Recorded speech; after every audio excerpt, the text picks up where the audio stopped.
सम्पूर्णमा नमस्कार। म आज डिभिजन वन कार्यालय पोखरा छु। आज वनको नयाँ वन नियमावलीले के भन्छ त्यसबारेमा हाम्रो वडा नम्बर 6 जनप्रतिनिधि पवित्रज्यू, वातावरण संरक्षण अभियान कर्मी रामबहादुर सर र डाक्टर अनिल सुवेदी कृषि तथा वातावरणविद र स्थानीय युवा विष्णु पहाडीज्यू समेत आएर डिभिजन वन कार्यालय प्रमुख अगाडि छौँ। उहाँबाटै सुनौँ कि वन नियमावली 2082ले के भन्छ। धन्यवाद अनिल सर। अब अहिले हाम्रो सङ्घीय वन नियमावली 2079 सालमा आएको थियो, त्यसको अहिले संशोधन भएको छ र यसमा मुख्य गरी चाहिँ अहिले आम सरकारको विषय चाहिँ रहेको यो रुख हटाउने विषयवस्तु छ। त्यसमा मात्रै मैले केन्द्रित भएर चाहिँ यहाँलाई चाहिँ यो विषय जानकारी गराउन गइरहेको छु। यसमा के छ भने यो जोखिमयुक्त रुखहरू र अनि कुनै संरचना निर्माण गर्नु पर्यो भने हटाउने प्रक्रियालाई पहिलाभन्दा अहिले सरलीकृत गरिएको छ। पहिला त्यस्ता प्रकृतिका रुखहरू हटाउन डिएफओको संयोजकत्वमा एउटा समिति थियो।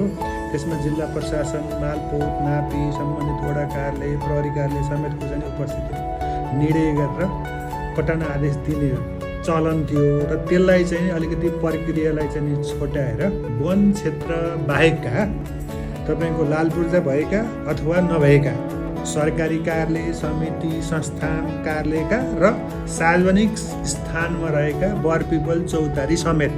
अब यसलाई चाहिँ बरपिपल चौतारीलाई कतिपय त्योसँग सम्बन्धित कानुनले पनि कानुन चाहिँ निर्धारण गर्छ र यस्ता र चाहिँ रुखहरू चाहिँ हटाउनु पर्दा जसको स्वामित्वमा जग्गा छ, जस्तो उदाहरणको लागि सरकारी कार्यालयमा छ भनिसकेपछि जुन कार्यालयको चाहिँ स्वामित्व हो, जस्तो शिक्षा कार्यालयमा रुख छ भने त्यो शिक्षा कार्यालयकै कार्यालय प्रमुख, त्यस पछाडि नापी कार्यालयको प्रतिनिधि र वडा सदस्य एउटा चाहिँ प्रतिनिधिको रूपमा रहेर निर्णय गरेर त्यो रुखहरू त्यही कार्यालयले हटाउन सक्छ।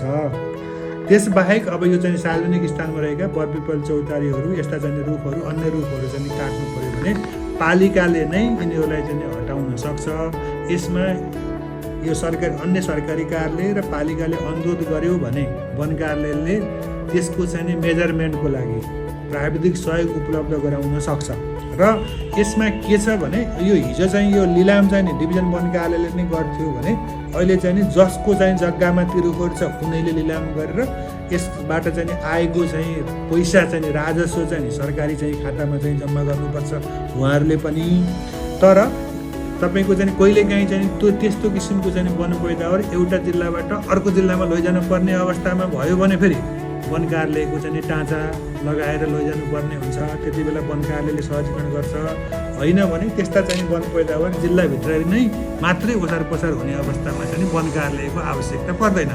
त्यो हिसाबले यसलाई चाहिँ त्यसरी सहजीकरण गरिन्छ।